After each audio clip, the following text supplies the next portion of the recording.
नमस्कार, मी विलास बडे. न्यूज 18 लोकमतच्या या विशेष कार्यक्रमात आपल्या सगळ्यांचं स्वागत. या विशेष कार्यक्रमात आज आपण चर्चा करणार आहोत, जाणून घेणार आहोत ते म्हणजे राज्यातल्या सध्याच्या लसीकरणाच्या उडालेल्या बोजवाऱ्याबद्दल. राज्यात कोरोनाचं संकट कायम असताना लसीकरण मोहीम वेगवान करण्याचा प्रयत्न सरकारकडून सुरू आहे. पण या मोहिमेला लस तुटवड्यामुळे प्रचंड फटका बसतोय. अनेक ठिकाणी लसीच्या तुटवड्यानं केंद्र बंद करण्याची वेळ आली आहे. मुंबईसह राज्यातील अनेक भागात लसीचा साठाच नाहीये आणि त्यामुळे लसीकरण बंद करण्याची वेळ आली आहे. तर 1 मे पासून 18 वर्षावरील नागरिकांचं लसीकरण सुरू करण्यात आलं खरं, पण अद्यापही अनेकांना लसीअभावी प्रतीक्षा करावी लागते आणि यावरच आहे आमची आजची वृत्त मालिका लसीकरणाला खीळ.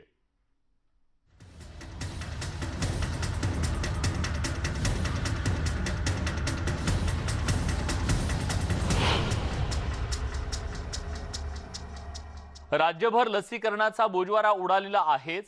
आपल्याला राज्यातल्या जवळपास प्रत्येक जिल्ह्यात जायचंय, विभागात जायचंय, जाणून घ्यायचंय तिथली परिस्थिती काय आहे, लसीकरण कशा पद्धतीने सुरू आहे, चालू आहे की बंद आहे. पण सुरुवात करूयात राजधानी मुंबईपासून.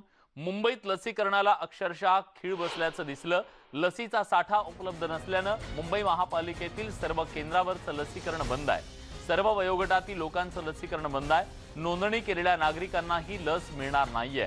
त्यामुळे मुंबईकरांना आजपासून लसी वाचून वंचित राहावं लागणार आहे.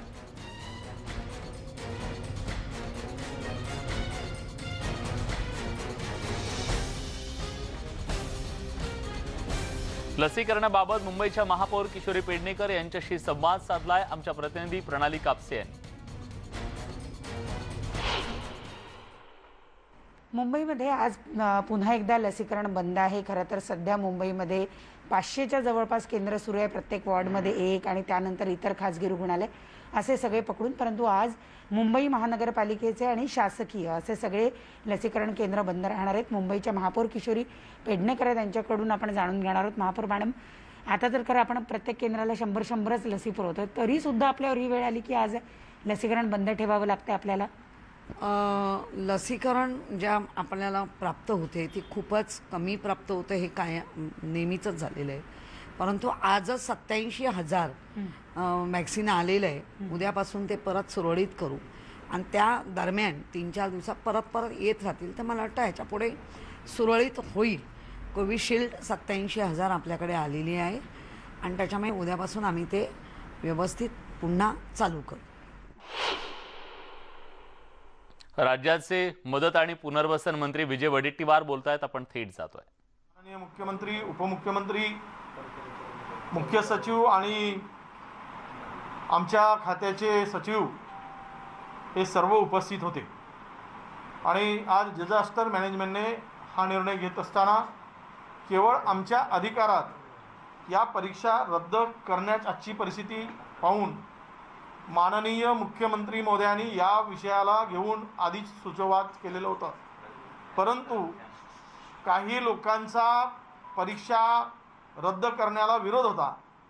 परंतु आता ती भूमिका माननीय पंतप्रधान यांनी 12वीच्या परीक्षेसंदर्भात मांडली आणि 12वीच्या परीक्षा रद्द करण्याचा निर्णय त्यांनी नंतर घोषित केला.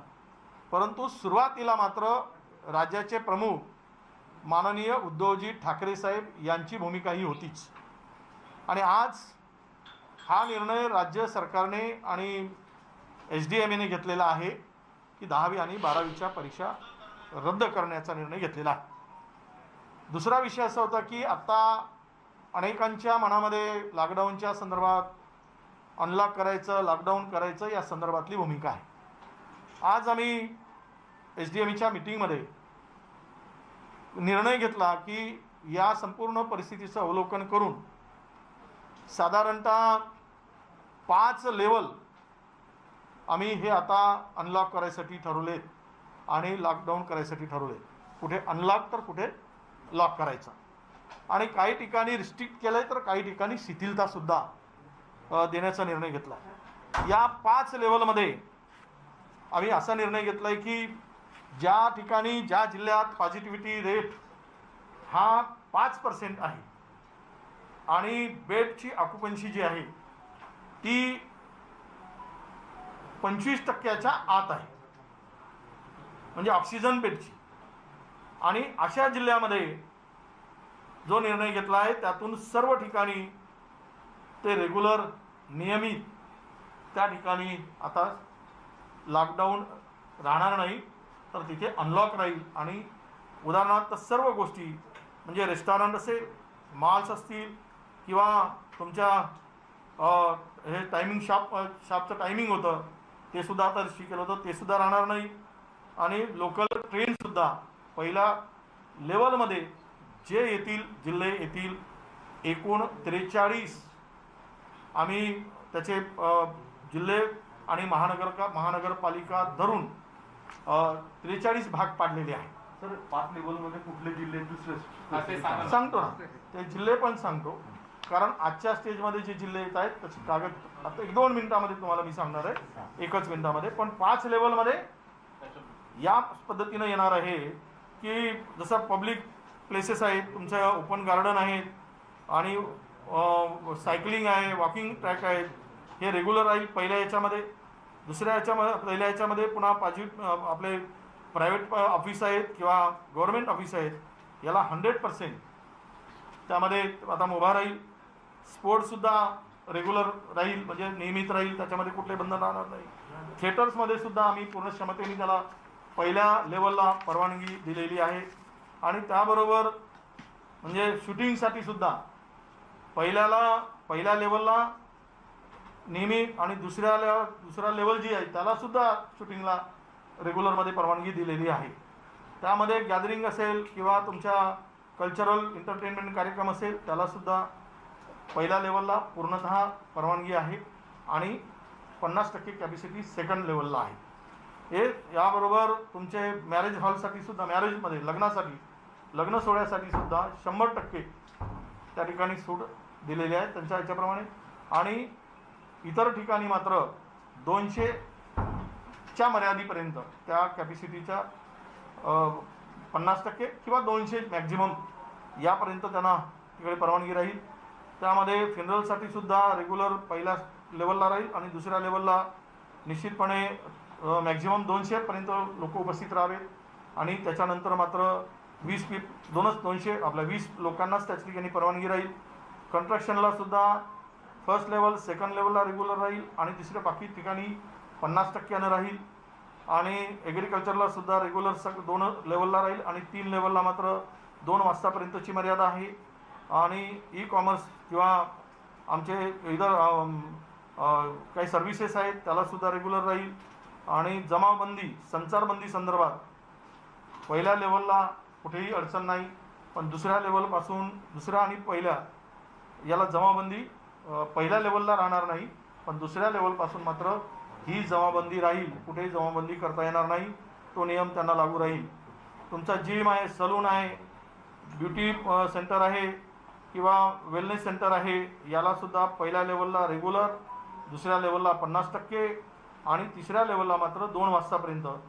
आणि पब्लिक ट्रान्सपोर्ट बसेस आहेत त्या ठिकाणी रेग्युलर पहिल्या लेवलला, दुसऱ्या लेवलला विदाऊट स्टँडिंग 100% कॅपॅसिटीने आणि तिसऱ्या लेवलला विदाऊट स्टँडिंग आणि चौथ्या लेवलला 50%, चौथ्या आणि 5व्या लेवलला. तर याबरोबर तुमचा इंटर डिस्ट्रिक्ट जे काही ट्रॅव्हलिंग आहे ते ह्या संदर्भात तुमच्या या सगळ्या ठिकाणी वेगवेगळे आता पहिल्या लेवलला रेग्युलर राहील. त्यामध्ये मुव्हिंग टू आपला हे जे आपल्या जिल्ह्यात विदिन इंटर डिस्ट्रिक्ट जे आहे त्या ठिकाणी संपूर्ण मुभा राहील, त्यांना बाहेर डिस्ट्रिक्टलाही मुभा राहील. दुसऱ्या लेवलला मात्र आपण रिस्ट्रिक्ट करतो आहे, तिसऱ्या लेवलला रिस्ट्रिक्ट करतो आहे. कार्गो मुवमेंटला सगळ्या ठिकाणी रेग्युलर आपण दिलेलं आहे, कार्गोची ट्रान्सपोर्टिंग पूर्ण क्षमतेनं राहील. आणि 5व्या लेवलला मात्र विथ पास, ई पास त्याच्याशिवाय परवानगी असणार नाही. आणि याबरोबर आपल्या मॅन्युफॅक्चरिंग युनिट जे आहे ज्यामध्ये अनेक गोष्टी आहेत त्यामध्ये म्हणजे प्रोसेसिंग युनिट आहेत, हे सगळ्या युनिट जे आहेत मॅन्युफॅक्चरिंग युनिट आहेत. तर यामध्ये पहिल्या लेवलला रेग्युलर, दुसऱ्या लेवलला रेग्युलर, तिसऱ्या लेवलला रेग्युलर आणि चौथ्या लेवलला मात्र 50% स्टाफ आणि 5व्या लेवलला मात्र 50% क्षमतेने राहील. आणि मॅन्युफॅक्चरिंग एक्सपोर्ट ओरिएंटेड युनिट जे आहेत त्यामध्ये सुद्धा सर्व आपण रेग्युलर करतो आहोत. 5व्या आणि 4थ्या आणि 5व्या लेवलला मात्र 50% रिस्ट्रिक्ट केलेलं आहे. मॅन्युफॅक्चरिंग आणि अदर मॅन्युफॅक्चरिंग युनिट्स म्हणजे त्याला यामध्ये सुद्धा एक्सपोर्ट ओरिएंटेड युनिट जे आहेत ते सुद्धा रेग्युलर असणार. पहिल्या आणि दुसऱ्या युनिटला, 3ऱ्या 4थ्या 5व्या युनिटला हे मात्र थोडासा रिस्ट्रिक्ट केलेला आहे 50%वर. या संदर्भात पुन्हा आपल्याला एक नोटमध्ये विशेष म्हणून या ठिकाणी इंटरस्टेट विदिन स्टेट कुठेही PCR RT-PCR गरज असणार नाही, परंतु अदर स्टेटसाठी मात्र मुवमेंटसाठी कोणत्याही परिस्थितीमध्ये हे याच्या संदर्भातला आम्ही सेपरेट ऑर्डर वेगळ्याने काढणार आहोत. या ऑर्डरमध्ये त्याचा समावेश नाही. एकूण जिल्ह्यामध्ये ऑक्सिजनच्या संदर्भात काही प्लॅन्टला इंडस्ट्रीला ऑक्सिजनची आवश्यकता आहे. त्या संदर्भात एकूण रुग्णसंख्या आणि ऑक्युपाईड बेड हे सगळं बघून त्यावर स्वतंत्रपणे माननीय मुख्यमंत्री उपमुख्यमंत्री निर्णय घेणार आहेत. कारण अनेक ठिकाणी इंडस्ट्री आता सुरू होण्याची आवश्यकता आहे. साधारणतः 1200 टन ऑक्सिजन आपल्या राज्यामध्ये निर्माण होतो. आत्ताच्या ॲक्टिव्ह पेशंटप्रमाणे जवळपास 15% पेशंट धरले म्हणजे क्रिटिकल पेशंट किंवा O2चे पेशंट, ही संख्या साधारणतः 35,000च्या घरात आहे. आणि ते पाहिलं तर एका पेशंटला 20 लिटरच्या ऑक्सिजनची क्षमता धरली तर 700 लिटर ऑक्सिजनची आत्ता आवश्यकता आहे. आणि म्हणून त्या संदर्भात माननीय मुख्यमंत्री स्वतंत्र नव्या इंडस्ट्रीला, कारण कुठल्याही तुमच्या मॅन्युफॅक्चरिंगसाठी या इंडस्ट्रीसाठी ऑक्सिजनची गरज आहे, म्हणून या इंडस्ट्रीसुद्धा चालाव्यात अशी मागणी आणि भूमिका माननीय उपमुख्यमंत्र्यांनी त्या मीटिंगमध्ये मांडली. आणि त्याच्यावर तो निर्णय मुख्यमंत्री आणि उपमुख्यमंत्री महोदय घेणार आहेत. तो लवकरच अपेक्षित आहे. एकूणच या 5 याच्यामध्ये आपण पाहिलं की आजच्या तारखेमध्ये आज जी परिस्थिती आहे, जिथे पॉझिटिव्हिटी रेट आज हा या लेवलमध्ये 5 लेवलमध्ये, म्हणजे 5 लेवल कसे आहे तर पॉझिटिव्हिटी रेट पहिली लेवल 5% पॉझिटिव्हिटी आणि ऑक्सिजन बेडची कॅपॅसिटी, ऑक्सिजन बेडची ऑक्युपन्सी ही लेस दॅन 25%. दुसरी लेवल असं आहे positivity rate 5% bed occupancy between 25 to 40%. आणि तिसरी लेवल आहे पॉझिटिव्हिटी इज बिटवीन 5 and 10%. आणि ऑक्सिजन बेडची ऑक्युपन्सी आहे मोर दॅन 40%. तिसरी लेवल जी आहे पॉझिटिव्हिटी ही 10 आणि 20च्या दरम्यान, आणि म्हणजे चौथी. आणि ऑक्सिजन बेडची जी आहे म्हणजे ऑक्युपन्सी जी आहे ती 60%च्या वर. आणि 5वी जे लेवल आहे ती पॉझिटिव्हिटी ही 20%च्या वर आणि ऑक्सिजन बेडची ऑक्युपन्सी जी आहे ती 75%च्या वर असेल, त्यांना 5वी लेवल दिली आहे. 5वी लेवलमध्ये आपल्याला माहिती आहे असे आम्ही रंग दिलेले आहेत. आणि 5व्या ह्याच्यामध्ये रेड झोन हा कायम राहणार आहे त्या जिल्ह्यामध्ये. आणि आपल्याला सांगतो आहे की आता एकूण लेवल ज्या 5मध्ये आहेत त्यामध्ये पहिल्या लेवलला साधारणतः 18 जिल्हे येणार आहेत, दुसऱ्या लेवलला 5 जिल्हे आहेत, आणि लेवल 3मध्ये 10 जिल्हे आहेत, आणि लेवल 4मध्ये 2 जिल्हे आहेत. अशा पद्धतीच्या एकूण 1 आणि 2 आणि 3 आणि 4मध्ये म्हणजे 18 10 18 25 18 10 28 2 30 5 35. आणि 5व्या लेवलमध्ये केवळ 5व्या लेवलमध्ये 5 आणि 5 10 जिल्हे 5व्या लेवलमध्ये असणार आहे. तर याची माहिती मी आपल्याला आता देतो आहे की लेवलमध्ये कोणते जिल्हे आहेत. खरं तर ही माहिती आता माझ्याकडे उपलब्ध झालेली आहे. एक लेवल 1मध्ये औरंगाबाद, भंडारा, बुलढाणा, चंद्रपूर, धुले, गडचिरोली, गोंदिया, जळगाव, जालना, लातूर, नागपूर, नांदेड, नाशिक, परभणी आणि ठाणे आणि वर्धा, वाशिम आणि यवतमाळ हे लेवल 1 मध्ये असणार. लेवल 2 मध्ये अहमदनगर, अमरावती आणि हिंगोली, मुंबई प्लस दोन्ही सिटी अँड अर्बन आपला तर असे ते दोन म्हणजे धरून मुंबई 2 नंबरवर आहे, दुसऱ्या लेवलवर आहे. नंदुरबार दुसऱ्या लेवलमध्ये येतो. त्याबरोबर ही जिल्हे 2 लेवलवर आहे. सर एक फक्त विचारायचं आहे की मुंबई आणि उपनगर हे दुसऱ्या टप्प्यामध्ये येतात, तर या ठिकाणी लोकल सेवांना मुभा दिली जाते का? आता या ठिकाणी 2 लेवलवर आजच्या या संदर्भात आजचा हा रेट आहे. आठवड्याचा रेट हा जर कमी झाला, ही कालचा हे संपूर्ण रेट जो काढलाय आजच्या डेटमधला काढला.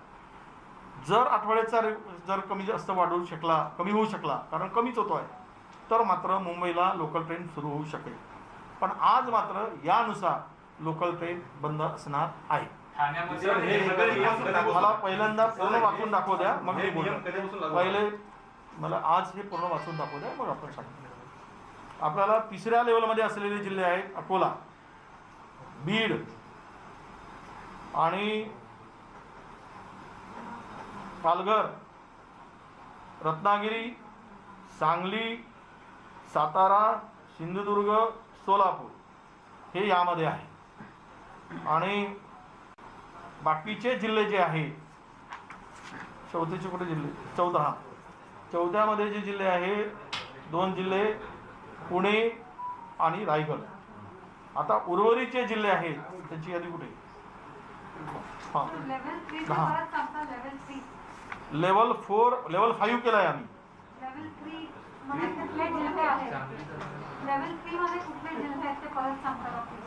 लेवल 3 मध्ये जिल्हे 10 आहेत. एक आहे अकोला, दुसरा आहे बीड, तिसरा आहे कोल्हापूर, चौथा आहे उस्मानाबाद, रत्नागिरी, सिंधुदुर्ग, रत्नागिरी, सांगली, सातारा, सिंधुदुर्ग एवढे जिल्हे आहेत. आणि उर्वरित जिल्हे रेड झोनमध्ये आहेत. आता खरं म्हणजे हे आज निर्णय झालेला आहे आणि संपूर्ण उद्यापासून याची अंमलबजावणी करण्याचा निर्णय घेण्यात आलेला आहे. उद्यापासूनच ह्याप्रमाणे जिल्हाधिकाऱ्यांनी त्यांच्या जिल्ह्यात ज्या लेवलवर जो जिल्हा आहे तशी त्यांनी अंमलबजावणी करायची आहे. ठाण्यामध्ये लेवल 1 बोलले तुम्ही, ठाणे जिल्हा जो आहे, तर ठाण्यातली जी लोकल सेवा आहे ठाणे आणि बाकीच्या भागात ती चालू असणार आहे का? याचाच अर्थ असा आहे की लेवलमध्ये जे जिल्हे आहेत, ज्या व्यवस्था त्या ठिकाणी सुरू करायच्या आहेत त्या सर्व सुरू राहतात. सर दर आठवड्याला याचा आढावा घेतला जाईल आणि मग त्या जिल्ह्यांची रेंज बदलली जाईल का, की आहे हे कंटिन्यू राहील असे? ज्या जिल्ह्यामध्ये आठवड्यातून याचा दर शुक्रवारी याचा आढावा घेतला जाईल आणि आठवड्याचं संपूर्ण पॉझिटिव्हिटी रेट, ऑक्युपन्सी, ऑक्सिजन बेडची आणि एकूण ऑक्सिजनची आवश्यकता यावर त्या जिल्ह्यातला लेवल, त्या जिल्ह्याची लेवल ठरवण्यात येईल. पण जसं मगाशी म्हटलं की ठाणे हे लेवल 1 मध्ये येतं, तर त्या ठिकाणी लोकल सेवा आणि बस सेवा सर्वसामान्यांसाठी खुली करण्यासंदर्भात काही माहिती? मी सांगितलंय तुम्हाला, लेवल 1 मध्ये बस सेवा सुरू राहणार. ठाणेकरांसाठी बस सेवा सुरू राहणार. पूर्ण लॉकडाऊन तिथला उठवला जाईल, म्हणजे कुठली ठाणे जिल्हा लेवल 1 मध्ये असल्यामुळे तिथे ज्या मी तुम्हाला सांगितलं लेवल 1 मध्ये हे सगळ्या गोष्टी, त्या सगळ्या गोष्टी सुरू राहतात. ठाणे आणि मुंबई आसपास आपल्या करणारे मुंबईमध्ये लेवल 2 मध्ये मुंबई असल्यामुळे ट्रेनच्या संदर्भात बस सेवा पण, कारण बस सेवा पूर्ण क्षमतेने सुरू आहे. सर फक्त ओके. आज मी सांगितलं की मुंबईच्या लोकलच्या संदर्भात लेवल 2 मध्ये असल्यामुळे आजचा हा रेट असल्यामुळे कदाचित आता पुण्याच्या संदर्भात पुण्याचा आजचा रेट 12 होता, पण ॲव्हरेज काढला तर 10% आत आहे. त्यामुळे पुणे तो जिल्हा आता वर आलेला आहे, तिथे सुरू होऊ शकतं. तर अशी जी लेवल पाहून आजच्या तारखेची लेवल आजच्यापर्यंतची आठवड्याची लेवल, तो आकडा आला की मला वाटतं की मुंबईच्या लोकल ट्रेनच्या संदर्भात काही रिस्ट्रिक्शन कमी होऊ शकतात, पण आज मात्र लेवल 2 मध्ये मुंबई आहे. दुसरं हो, दर आठवड्याला बदल होणार. पुढच्या आठवड्यामध्ये जर लेवल 1 मध्ये आलं तर मात्र पूर्णतः लोकल ट्रेन सुरू करण्याचा निर्णय होऊ शकतो. पण सध्या जी परिस्थिती आपण बघतोय म्हणजे जशी रुग्णसंख्या कमी होताना बघायला मिळते, साधारण 15 जूनच्या आसपास जशी मुलांची शाळा चालू होणार आहे, अशा कालावधीमध्ये लोकल सेवा सुरू करण्यासंदर्भात काही निर्णय होऊ शकतो का? कारण पुढच्या शुक्रवारी या संदर्भात बैठक होऊ शकते का? नाही, आजच मी सांगितलं SDMAने निर्णय घेतला 10वी आणि 12वीच्या परीक्षा पूर्णतः रद्द करायचा, परिस्थितीवर निर्भर करणार. परीक्षा जसा निर्णय घेतला तसा उद्या शाळा सुरू करायचं की नाही त्या परिस्थितीवर नाही. उद्या जर 3री लाट कोणालाही सांगता येत नाही येईल की नाही, अनेकांची अनेक मतं आहेत. मग अशा परिस्थितीमध्ये त्यावेळची परिस्थिती, उद्या पॉझिटिव्हिटी रेट आत्ता कमी होतो आहे, आपली रुग्णसंख्या बरं होण्याचा रेट मोठ्या प्रमाणात आहे, डबलिंग रेट आपला खूप कमी प्रमाणात आत्ता कमी दिवसावर आलेला आहे. मग अशी सगळी परिस्थिती पाहून हा निर्णय घेतलेला आहे. पुढचा निर्णय सुद्धा आठवड्याभराने त्याचा रिव्ह्यू घेऊ आणि त्या परिस्थितीमध्ये तो निर्णय घेऊ. पत्रकारांना लोकल प्रवास मोबा मिळेल का? आणि दुसरा एक विषय महत्त्वाचा तुमच्यापुढे डिक्लेअर करायचा होता. एक तर आम्ही सांगितलं की तुम्हाला शाळेच्या संदर्भात आणि ह्या संदर्भात याच्या पलीकडचा जाऊन एक निर्णय होता, मागासवर्गीय आयोगाची नियुक्ती. राज्य मागासवर्गीय आयोगावर जस्टिस आनंद निरगुडे यांची अध्यक्ष म्हणून राज्य मागासवर्ग आयोगावर नियुक्ती झालेली आहे. त्याबरोबर सदस्य म्हणून प्राचार्य बबनराव भाऊरावजी तायवाडे, ॲडव्होकेट माजी निवृत्त न्यायाधीश Shri Chandralal Meshram, advocate Shri Balaji Killarikar, doctor Sanjeev Sonawane, doctor Gajanan Kharate, doctor Nilima Saraf Lakhade, doctor प्राध्यापक गोविंद काळे, प्राध्यापक लक्ष्मण हाके, श्रीमती अलका दगडू राठोड अशा या सदस्यांची कालच माननीय मुख्यमंत्री महोदयांनी मागासवर्गीय आयोगावर नियुक्ती करण्याचे आदेश मंजुरी दिलेली आहे आणि यावर आज हे आयोग नेमण्याचा निर्णय झालेला आहे, आदेश निघालेले आहे. ओबीसीच्या आरक्षणाच्या संदर्भात ही समितीचे काम करणार आहे, कारण की जो पद्धतीने सुप्रीम कोर्टाने निर्णय दिला होता. बघा, दोन गोष्टी. भारतीय जनता पक्ष राजकीय, तुम्ही प्रश्न विचारला म्हणून बोलतो, भारतीय जनता पक्ष लोकांची दिशाभूल करते आहे. 2 वर्ष जिल्हा परिषद नागपूरच्या निवडणुका का होऊ घातल्या नाही? का 2 वर्ष मुदतवाढ दिली? कारण त्यांना माहीत होतं हे आरक्षण 50% जाते आहे, म्हणूनच 2 वर्ष मुदतवाढ देऊन निवडणुका लांबणीवर टाकल्या. पर्यायानं काय झालं, सत्ता बदलली आणि ते परिस्थिती आमच्यावर उडवली. परंतु खरं तर हे निर्णय सुप्रीम कोर्टाचे जरी आले असले, सुप्रीम कोर्टाने स्वतंत्र आयोग नेमावं असं सांगितलं असलं तरी लोकसंख्येचा आधार, घटनेनी लोकसंख्येच्या आधारावर SC आणि STला आरक्षण देण्याचा स्थानिक स्वराज्य संस्थांमध्ये, पंचायत राजमध्ये निर्णय घेतलेला आहे. आता यामध्ये 50%च्या आत हे आरक्षण असणार आहे. 50%च्या त्याच्यावर वाढवता येत नाही, कारण त्यामध्ये त्याचं रिस्ट्रिक्शन आहे. जे सुप्रीम कोर्टाने मराठा समाजाच्या संदर्भात सांगितलं, 102व्या घटना दुरुस्तीनंतर त्याला रिस्ट्रिक्ट केलं गेलं. आणि इंदिरा साहनीचा सुद्धा त्यामध्ये. मुळात प्रश्न असा आहे, आयोग नेमला आणि ती इम्पेरियल डाटा जरी ओबीसीचा तयार केला गेला तरी पण ते आरक्षण 50%च्या वर नेता येत नाही आणि SC आणि STचं आरक्षण कमी करता येत नाही. त्यामुळं हे आरक्षण पूर्णतः ओबीसीचं रद्द झालेलं नाही. भारतीय जनता पक्षाने दिशाभूल करू नये.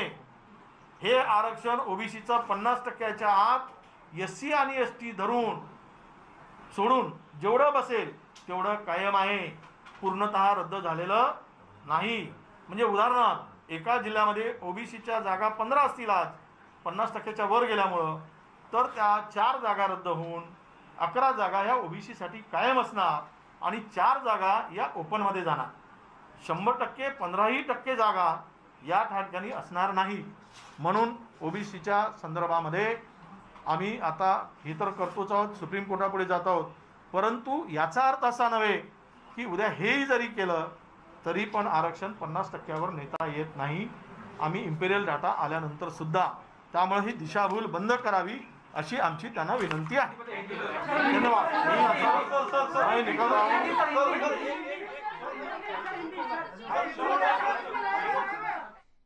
राज्याचे मदत आणि पुनर्वसन मंत्री विजय वडेट्टीवार यांनी राज्यातल्या अनलॉकच्या प्रक्रियेच्या बद्दलची सविस्तर माहिती दिलेली आहे. उद्यापासूनच राज्यात अनलॉकच्या या प्रक्रियेला सुरुवात होणार असून 5 टप्प्यामध्ये महाराष्ट्रातलं हे अनलॉक होणार आहे.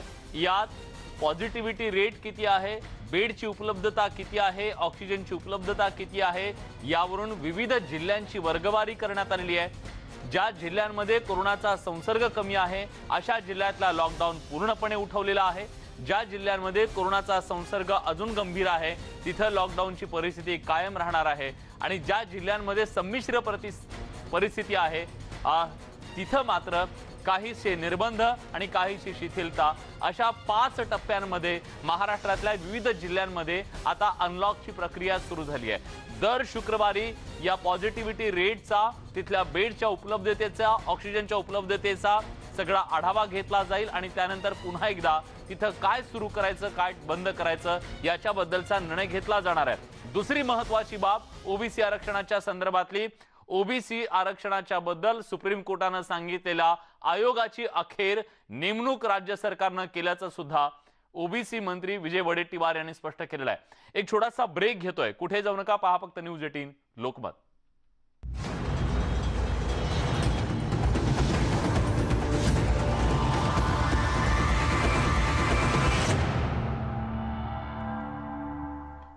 ब्रेक नंतर तुमचं पुन्हा एकदा स्वागत. तुम्ही पाहताय न्यूज 18 लोकमतवर. मुद्दा महाराष्ट्राचा आणि महाराष्ट्राचा आत्ताचा या घडीचा सर्वात महत्त्वाचा मुद्दा स्वाभाविकपणे अनलॉकच्या प्रक्रियेच्या संदर्भातला. कारण लॉकडाऊन मधून आता महाराष्ट्र हळूहळू अनलॉकच्या प्रक्रियेकडे जातोय आणि त्या दृष्टीनं आज राज्य सरकारनं महत्त्वाच्या घोषणा केल्या. 12वीच्या परीक्षा एका बाजूला रद्द करण्याचा निर्णय विजय वडेट्टीवार यांनी जाहीर केला. 10वीच्या परीक्षा या आधीच रद्द झालेल्या आहेत. तर दुसऱ्या बाजूला 5 टप्प्यामध्ये आता महाराष्ट्रातलं हे अनलॉक सुरू होतंय. अगदी उद्यापासूनच फेज 1, फेज 2, फेज 3, फेज 5 अशा वेगवेगळ्या 5 टप्प्यामध्ये ज्या जिल्ह्यांचा समावेश आहे त्या जिल्ह्यांमध्ये वेगवेगळे नियम लागू करण्यात आलेले आहेत. अगदी सोप्या भाषेत सांगायचं झालं तर ज्या जिल्ह्यांमध्ये पॉझिटिव्हिटी रेट कोरोनाचा अत्यंत कमी आहे त्या जिल्ह्यांमध्ये सध्या अनलॉकची प्रक्रिया ही पूर्णपणे असेल आणि तिथं लॉकडाऊन नसेल. पूर्णपणे सगळ्या गोष्टी तिथं उघडण्याचा निर्णय घेण्यात आलेला आहे. त्यामुळे या जे जिल्हे आहेत त्या जिल्ह्यांना मोठा दिलासा निश्चितपणे मिळालेला आहे. तर दुसऱ्या बाजूला आपण बघतोय जिथं रुग्णसंख्या अधिक आहे, पॉझिटिव्हिटी रेट जास्त आहे, बेडची संख्या कमी आहे, अशा ठिकाणी मात्र अनेक निर्बंध कायम असणार आहेत. त्याच्यात ज्या जिल्ह्यांचा समावेश आहे तिथे मात्र लॉकडाऊन कायम असेल. पण या 5 टप्प्यामध्ये राज्यात अनलॉक होणार आहे आणि कुठल्या जिल्ह्यात काय परिस्थिती आहे याचे सुद्धा त्यांनी डिटेल्स दिलेले आहेत. पहिल्या टप्प्यात 18 जिल्हे, दुसऱ्या टप्प्यात 5 जिल्हे, तिसऱ्या टप्प्यात 10 जिल्हे आणि चौथ्या टप्प्यात 2 जिल्ह्यांचा समावेश आहे.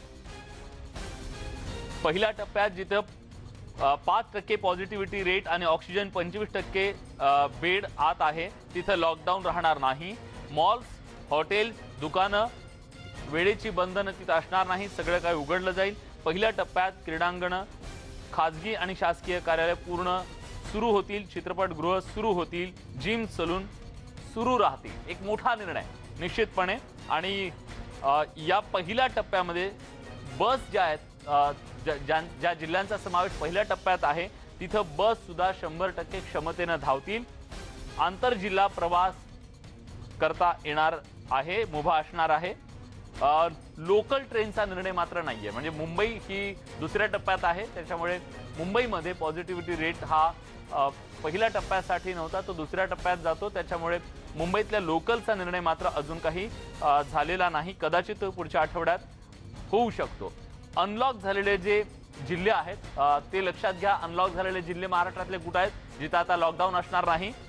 पहिल्या लेवलमध्ये जे आहे ते भंडारा, बुलढाणा, चंद्रपूर, धुळे, गडचिरोली, गोंदिया, वर्धा, जालना, लातूर, नागपूर, नांदेड, नाशिक, परभणी, ठाणे, वर्धा, वाशिम आणि यवतमाळ हे पहिल्या टप्प्यातले जिल्हे आहेत। दुसऱ्या टप्प्यात आपण बघतोय, दुसऱ्या टप्प्यात 5 जिल्ह्यांचा समावेश आहे। यात मुंबई शहर, मुंबई उपनगर, नंदुरबार या जिल्ह्यांचा समावेश आहे।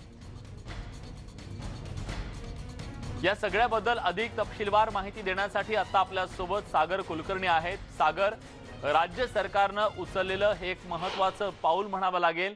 आता जर 18 जिल्हे हे पहिल्या टप्प्यात येत असतील तर निश्चितपणे अर्धा महाराष्ट्र हा अनलॉक झालाय किंवा लॉकडाऊन मधून बाहेर पडलाय असं म्हणायचं। रफिकला बोल रहे बरोबर आहे। साधारणतः 18 जिल्ह्यामध्ये संपूर्ण जिल्हाबंदी अंतर्गत जे असेल ती बंद उठवली जाणार आहे। दुसरीकडे 100% तिथले शासकीय खाजगी कार्यालय सुरू होत आहेत। हॉटेल्स, रेस्टॉरंट्स, मॉल्स, इतर जे व्यवसाय आहेत त्यांच्यावर देखील नियमांचं जे आधी बंधन होतं ते देखील आता असणार नाही। या फार मोठा दिलासा म्हणावा लागेल, कारण की 18 जिल्ह्यांमध्ये मोठा परिणाम जाणवेल आता या गोष्टीचा। पण यामध्ये जर 18 जिल्ह्यांची लिस्ट जर पाहिली तर त्यामध्ये फक्त MMR रिजन मोठ्या शहरां महापालिकांमधलं जर पाहिलं तर ठाणे येतं आणि त्यानंतर नागपूर भाग येतोय। पण मुंबई उपनगर आणि MMR रिजन मधले इतर जे क्षेत्र आहेत ते मात्र लेवल 3 मध्ये आहेत। त्यामुळे तिथे फारसा दिलासा तितकासा मोठ्या शहरी भागामध्ये दिसत नसला। महाराष्ट्रातले इतर जे मेट्रो टायर्स शहर आहेत, मुंबईचा जर विचार केला तर मुंबई 3ऱ्या झोनमध्ये येतोय आता। मुंबई शहर जे आहे ते 2 लेवलला येतं, कारण की मुंबई शहरातला आटोक्यात आलं जरी असलं तरी उपनगरामध्ये मात्र परिस्थिती अजूनही थोडीशी चिंताजनक जाणवत आहे। दर आठवड्याला सगळ्यात महत्त्वाची गोष्ट म्हणजे दर शुक्रवारी याचा आढावा घेतला जाणार आहे आणि जी नियमावली सांगण्यात आलेली आहे 5% पॉझिटिव्ह रेट जो आहे आणि 25% तिथे ऑक्सिजन बेडची उपलब्धता, या नियमांच्या आधारावरच या लेवल परत बदल होतील। याचा अर्थ जे आता पहिल्या टप्प्यांमध्ये दिसत आहेत जिल्हे ते कदाचित जर व्यवस्थित कंट्रोलमध्ये राहिले तर ते कायम राहतील। पण दुसऱ्या आणि तिसऱ्यामध्ये ज्यांच्याकडे रुग्णसंख्या जर भविष्यामध्ये आठवडाभरामध्ये कमी झाली तर तिथे सुद्धा सेवा सुविधा देण्याच्या हेतूने पहिल्या टप्प्यामध्ये त्यांचा समावेश केला जाईल।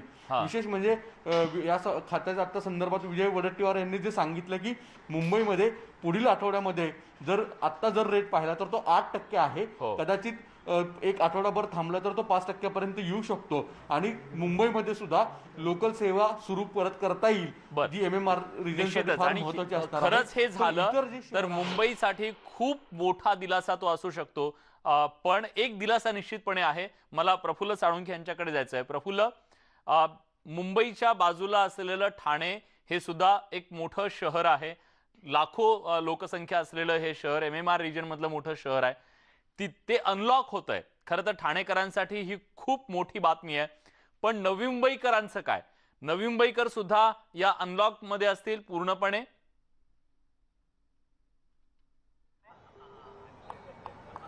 आपण जर पाहिलं तर नवी मुंबईचा रेशो जो आहे तो खऱ्या अर्थानं जर पाहिलं तर रायगडमुळे देखील खूप मोठा फरक जो आहे तो नवी मुंबईमध्ये पडतो। कारण नवी मुंबईचा जो भाग आपण पाहिला तर त्याला लागून असलेला पनवेल आणि त्याच्या आजूबाजूचा परिसर यामध्ये पॉझिटिव्हिटीचा रेट जो आहे तो खूप मोठ्या प्रमाणावर आहे आणि त्याच्यामुळेच नवी मुंबईमध्ये रुग्णसंख्या जी आहे ती आपल्याला पाहायला मिळते। कारण तिकडनं जे रुग्ण आहेत ते देखील मुंबईमध्ये आल्याचं आपल्याला दिसतंय। त्यामुळे नवी मुंबई हा जरी दुसऱ्या किंवा तिसऱ्या झोनमध्ये असला तरी देखील मुंबईमध्ये जे नवी मुंबईमध्ये जे निर्बंध आहेत त्यामुळे मोठा फरक जो आहे तो या ठिकाणी पडताना दिसत नाही। पण सर्वात मोठा जो फरक या ठिकाणी आहे, कारण मुंबई शहराचा पॉझिटिव्हिटी रेट हा अत्यंत कमी असताना देखील लॉकडाऊन जो आहे तो तसाच कायम ठेवण्यात आलेला आहे। कारण जर समजा गेल्या वेळेसारखा लॉकडाऊन पूर्णपणे मोकळा केला तर पुन्हा पॉझिटिव्हिटी रेट जो आहे तो वाढण्याची शक्यता आहे। त्यामुळे कदाचित मुंबईचा समावेश आणि नवी मुंबईचा समावेश जो आहे तो या यादीमध्ये केला गेला नसावा। नक्कीच याबद्दलचे अधिक तपशील तुमच्याकडून घेऊ। तुम्ही सोबत राहाच। आता आपल्या सोबत आपले प्रतिनिधी सागर कुलकर्णी होते आणि प्रफुल्ल साळुंखे होते। एक छोटासा ब्रेक घेतोय। ब्रेक नंतर जाणून घेऊया ही अनलॉकची प्रक्रिया महाराष्ट्रातल्या इतर जिल्ह्यात नेमकी कशी असणार आहे। कुठे जाऊ नका, पहा फक्त न्यूज 18 लोकमत।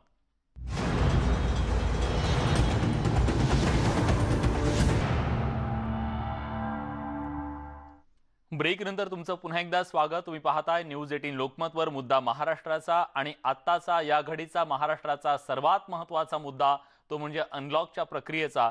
राज्य सरकारनं आज अनलॉकची प्रक्रिया जाहीर केली. पुढच्या 5 टप्प्यांमध्ये, वेगवेगळ्या 5 टप्प्यांमध्ये उद्यापासूनच महाराष्ट्रात अनलॉकची प्रक्रिया सुरू होतीये आणि त्या दृष्टीनं आज प्रत्येक जिल्ह्याची त्या पॉझिटिव्हिटी रेटनुसार एक वेगवेगळे टप्पे पाडले गेलेले आहेत आणि त्यानुसारच ही अनलॉकची प्रक्रिया त्या जिल्ह्यात राबवली जाणार आहे. ते नियम शिथिल करायचे की कडक करायचे याच्याबद्दलचा निर्णय हा घेण्यात आलेला आहे. प्रफुल्ल साळुंखे आपले प्रतिनिधी आता आपल्यासोबत आहेत.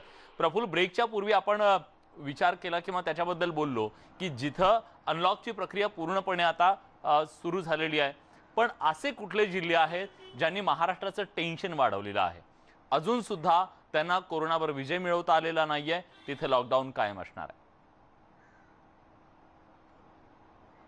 आपण जर पाहिलं सर्वात महत्त्वाचं म्हणजे जळगाव असेल, त्यानंतर जालना असेल, औरंगाबाद आहे, त्याचबरोबर विदर्भातले काही जिल्हे आहेत, नागपूर आहे, पुणे आहे, असे जिल्हे जे आहेत ते या ठिकाणी अजूनही ज्याचा रिकव्हरी रेट 5% अजून खाली आहे. आपण जर पाहिलं तर मागच्या वेळी जो रिकव्हरी रेट मागच्या मंत्रिमंडळ बैठकीमध्ये झाला होता, बरेच जे जिल्हे आहेत त्यांचा रिकव्हरी रेट 8, 9 किंवा 10 अशा पद्धतीने आहे.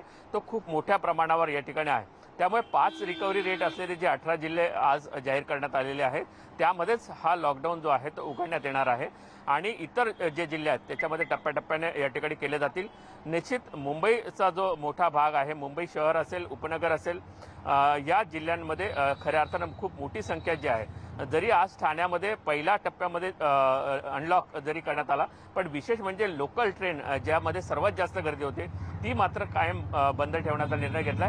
त्याचं कारण एक आहे की ज्या ठिकाणी खूप मोठी गर्दी होईल असे जिल्हे या संपूर्ण प्रक्रियेमधून वगळण्यात आलेले आहेत. धन्यवाद प्रफुल्ल, तुम्ही दिलेल्या सगळ्या सविस्तर माहितीबद्दल. आणि याचसोबत बुलेटिनमध्ये आपण इथेच थांबतोय. ताज्या घडामोडींसाठी बघत रहा न्यूज 18 लोकमत.